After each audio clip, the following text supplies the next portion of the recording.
It's your fault that we lost our child. I was desperately searching for my 4-year-old daughter who had gone missing in a highway rest stop.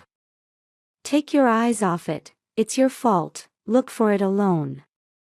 Suddenly, my husband cursed me, glared at me with horrified eyes, got into the car, and drove away. Oh my God, what if I can't find my daughter as it is? It's already been a few hours since my daughter disappeared. I was almost overwhelmed with anxiety, but I shook my heart and shouted my daughter's name again. My name is Blair, and I'm 37 years old. I live with my husband, Aaron, and our daughter, Tara. At the beginning of our marriage, my husband was kind, but when my daughter was 3 years old, his attitude toward his family gradually became colder. He started to forget about my daughter's birthday and yearly event without any problems, and if I condemned him even a little, he would yell at me. I felt that I was in danger because he threw things everywhere, and gradually I couldn't say anything to my husband. One day, my husband, who had just come home from work, suddenly said, "Let's go on a family trip tomorrow." Traveling? Yay! Wow, that's so sudden. If my old husband had invited me, I would have been overjoyed. But lately, he has been busy with work, he came home late at night, and he has been in a bad mood even though he's rarely at home on holidays, so I wondered what kind of thoughts he has. You don't want to. You're at home and not working, so you don't have any plans, do you? Well, that's right. I was angry with Aaron, who usually has a habit of looking down on full-time housewives. I feel like, you don't have to say it like that. However, when I saw my daughter looking so happy, I couldn't say anything. Then let's go. There were a lot of things that caught my attention, but I decided to take it as a plus that he was trying to make time for our family in his own way. Well, let's go. It was difficult to prepare because of the suddenness, but when I realized that I had been traveling for a long time, I was also excited. The next day, my husband drove me to the hotel. At the rest stop where I stopped on the way, I decided to get out of the car to use the restroom. Take care of Tara, okay? Yes. My husband replies without looking at me while fiddling with his smartphone. Even on holidays, he received many calls while driving, wondering if it was getting a call for work. I was a little worried about leaving my daughter with him, but I was going to go back to the car soon, so I went straight to the bathroom. However, my judgment was wrong. When I got back to the car after a while, my daughter was not there. Oh, where is Tara? After you left, she followed you, saying she is going to the bathroom too. Oh, she is not coming to me.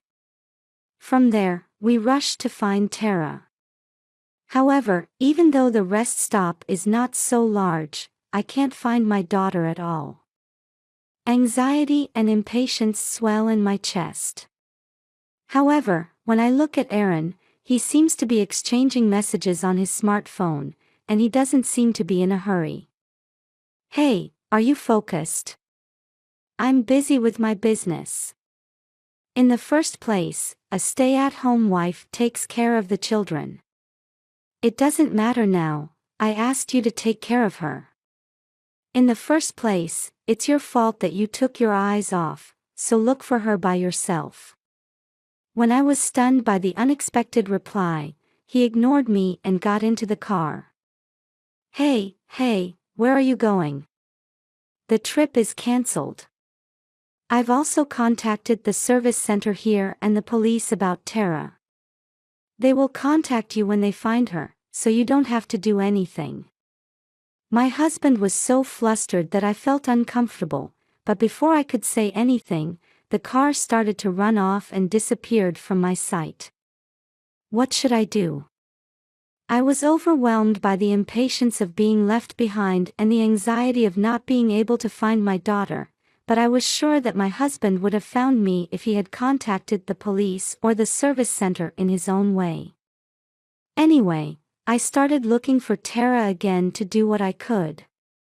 And before I knew it, I was running around the rest stop for 2 hours. What happened to the police? What are you doing? I still haven't heard from anyone.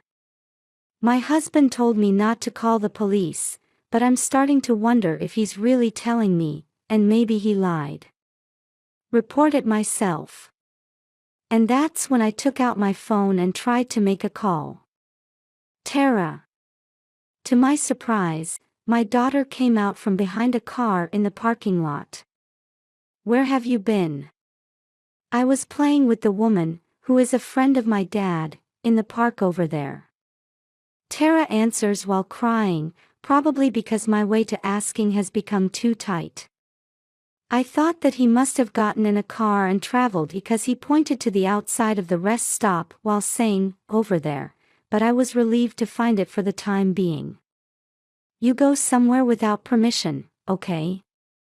Yes, I'm sorry. I hugged Tara tightly, held her hand tighter than usual that day, and took the bus home. The next day, when it was time for the sun to set, Aaron finally came home. Where have you been? You don't get through to the phone, reply to my messages. It's none of your business, you know, I'm tired. Don't squeak. Tara was missing. Oh my gosh, I knew from your message that Tara was okay, so that's fine. Then he went straight to the bedroom. It's an unbelievable attitude. But I didn't talk to him anymore that day, because I was too tired from running around looking for Tara. However, the next day, I received a phone call and found out something unexpected. No way, that's not true. I tried to hope for it in my heart, but the more I thought about it, the worse I could imagine. When I hurriedly contacted a certain place, it led to even more conviction. Absolutely unforgivable. That night, I decided to take action. Actually, my mom is sick and I have to take care of her, so I'm going back to my parents' house with Tara for a week. What are you going to do with the mess and the laundry? You can only do housework, but you can't skip it to take care of your parents. I told him that I was sick and I didn't think he would react, but I couldn't argue with him here, so I gave him more money for food and left. However, after leaving my daughter at my parents' house, I was staying at the motel near my home. I went home while my husband was at work and set up small cameras throughout the house so that I could watch his activities at home in real time on my phone while staying in the motel. All I have to do is wait and see. The first and second days passed without incident, but on the third day, the decisive moment finally came. To my surprise, my husband brought a strange woman home. She looks like a flashy girl in her late 20s. From their friendly appearance, I can see that the relationship between the two has been going on for a long time. My husband and her took the wine they had bought and went straight to bed. I knew it. I left the motel with my bag and headed straight home. And after returning home, I secretly entered the house and put my ear to the bedroom door, and I heard the sweet voices of them from inside. It really sucks to bring the woman home. Nausea and anger set in, and I clenched my fists tightly and opened the bedroom door as hard as I could. Hey, what are you doing? What? What? Oh, why are you here? A woman and my husband were surprised. I pointed to the camera that was secretly tucked away in the closet. It's a lie that my mother is sick, the truth is that I was watching you on camera there. Why are you doing that? What's wrong with setting up a camera in my house? I told the two of them that they were not wearing anything and hurriedly put on the sheets. In fact, While Aaron was at work, I received a call from the hotel where we were planning to stay, saying that she had forgotten about women's cosmetics. I immediately felt that something was wrong, so I agreed to the story. And that's when I learned that Aaron stayed at the inn with a woman who claimed to be his wife, saying that his daughter was sick and couldn't come here. I didn't think you would be having fun with a cheating partner when our daughter was missing. It's all Natalie's fault. He glared at the woman next to him, whom he called Natalie, and told me about the day our daughter went missing. Originally, he was planning to celebrate the birthday of his cheating partner at the inn that day, but they had a fight on the day before, so Aaron suddenly changed it to a family trip. However, when she found out, she tracked down us and took Tara out to the rest stop to get angry. She threatened to spend her birthday together if I wanted her back, so I had no choice but to cancel the family vacation. It's your fault, you don't break up with your wife, and say you changed our trip to a family trip. I was so angry that I thought I'd mess it up. Look, she is insane. So it's all her fault. What? You enjoy your trip with me. I'm dismayed by their childish motives, but I'm just as tired of my husband taking the attitude that he's not bad. Well, I know how it happened. And I let out a small breath there and then looked straight at him. No matter what the reason, I can't forgive you for cheating, let's divorce. Are you serious? I thought I was saying goodbye in a very serious way, but I was surprised at first that he didn't understand it, but gradually the tone changed to a spatula tone. Hey, you're just kidding, right? I'm serious. You can't get a divorce when you have a kid. Are you trying to get my attention by threatening a divorce? If that's the case, it's counterproductive and you should stop it. Why does he think divorce is impossible after all this? It's useless to talk anymore to my husband. I pulled the divorce papers out of my bag and threw them at him. I've filled it out, so write your name, and I'll tell you again, I am serious. At that point, I began to get impatient that Aaron finally understood my feelings. Oh, are you serious? Can you get a divorce and raise Tara alone? You've never worked before.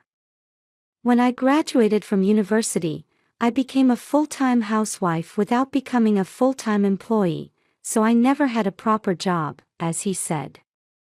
I'll do anything for Tara, though you might not know how I feel if you're the kind of person who gets into bed with the guy who took my daughter out.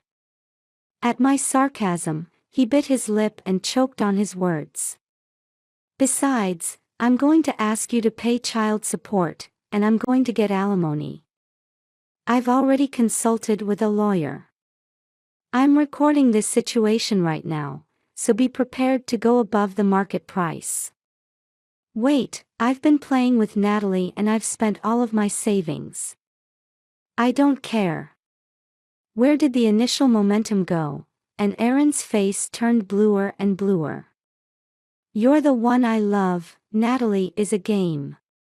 I beg you, please don't leave me.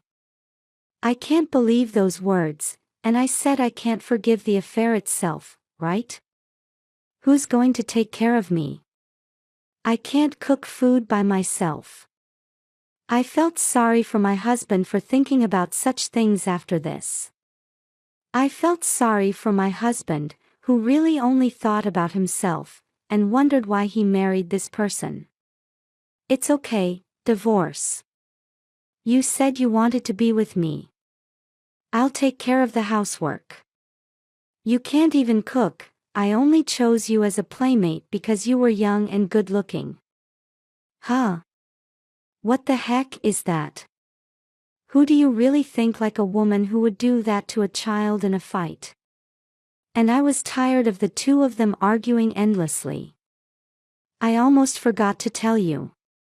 Natalie, I handed in a report to the police. Huh? Why? You took my daughter out without permission, right? Natalie's face, which had been red with excitement until then, quickly turned blue and froze. Next to her, my husband is nervous, saying, "You don't have to go that far. For the time being, if you want to contact me in the future, go through a lawyer." I put my lawyer's business card on the table and left. I heard Aaron calling me out from behind me, but I ignored it and slammed the door. After that, Aaron and I officially divorced. Since there was solid evidence, I was able to claim an alimony of $40,000, which is more than the market price, to my husband and his cheating partner, respectively, and receive it firmly. Natalie did not enter the jail, but she was fined a large amount, and Natalie rushed to Aaron's workplace and found out about the affair in the company. Aaron, who retired and had nowhere to go, seems to have lived with Natalie. However, the quarrel was constantly due to the fact that Aaron, who had no money and no job, and Natalie left and went missing. Eventually, I hear that he is living alone in an old apartment and looking for a new job. On the other hand, I went back to my parents' house with Tara. Now I'm looking for my own job while my parents take care of my daughter. I have started studying bookkeeping and computers, and I am steadily preparing to become a full-time employee as soon as I get the chance. I will do my best for the happiness of Tara in the future.